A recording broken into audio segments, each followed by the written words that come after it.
প্রিয় দর্শক, আসসালামু আলাইকুম। আপনারা কেমন আছেন? আশা করি সকলেই আল্লাহ তাআলার অশেষ রহমতে ভালো আছেন। তো প্রিয় দর্শক, আজকে আমি খুবই গুরুত্বপূর্ণ একটি শাক নিয়ে আলোচনা করব। তো প্রিয় ভাইয়েরা ও বন্ধুরা, আপনারা যদি এই যে স্ক্রিনের মধ্যে যে শাকটি দেখতে পাচ্ছেন, এই শাকটি যদি আপনারা আপনাদের জমিতে রোপণ করতে পারেন তাহলে কিন্তু আপনারা 100% সফল হবেন। তো প্রিয় ভাইয়েরা, আসুন আপনাদের সাথে এই শাকটির পরিচয় করে দিই। তো ভাইরা, আপনারা স্ক্রিনের মধ্যে যে শাকটি দেখতে পাচ্ছেন, এই শাকটির নাম হচ্ছে পালং শাক।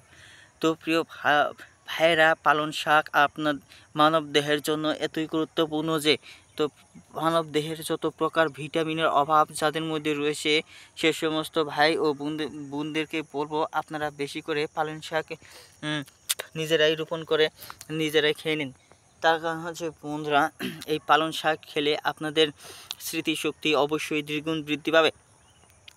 তো বন্ধুরা, আজকে আমি এমন একটি জমিতে নিয়ে এসেছি যে জমিতে দেখতে পাচ্ছেন গ্রামগঞ্জে কৃষকেরা কি সুন্দর করে পালং শাক রোপণ করেছে। তো বন্ধুরা, আপনারা চাইলেও কিন্তু আপনাদের জমিতে পালং শাক রোপণ করতে পারবেন। তো বন্ধুরা, অবশ্যই তেমন পরিশ্রম করতে হবে না। তো অল্প পরিশ্রমের মাধ্যমে আপনার পালং শাক রোপণ করতে পারবেন। তো বন্ধুরা, আপনারা কোন নিয়মে পালং শাক রোপণ করবেন এখন বলে দিচ্ছি। তো বন্ধুরা, পালং শাকের কিন্তু বিভিন্ন ধরনের হয়ে থাকে। একটি হাইব্রিড পালং শাক আর একটি হচ্ছে দেশি পালং শাক। অবশ্যই যদি আপনারা বেশি পরিমাণে ভিটামিন পেতে চান তাহলে অবশ্যই আপনাকে দেশীয় যেটা পালং শাক রয়েছে সেই পালং শাকই আপনাকে রোপণ করতে হবে। তো পালং শাক রোপণ করার একই নিয়ম হচ্ছে বন্ধুরা, সর্বপ্রথম আপনাদের জমিকে মাটি এমনভাবে ঝুরঝুর করে নিতে হবে এবং কি সেই জমিতে কিন্তু ঘাস থাকা যাবে না।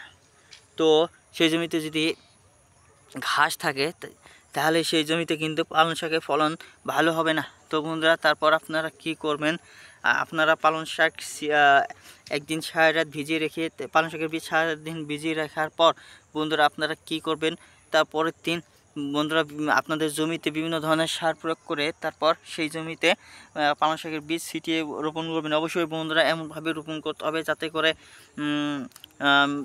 পর্যাপ্ত পরিমাণ ছিটিয়ে পড়ে। ধন্যবাদ আপনাদেরকে।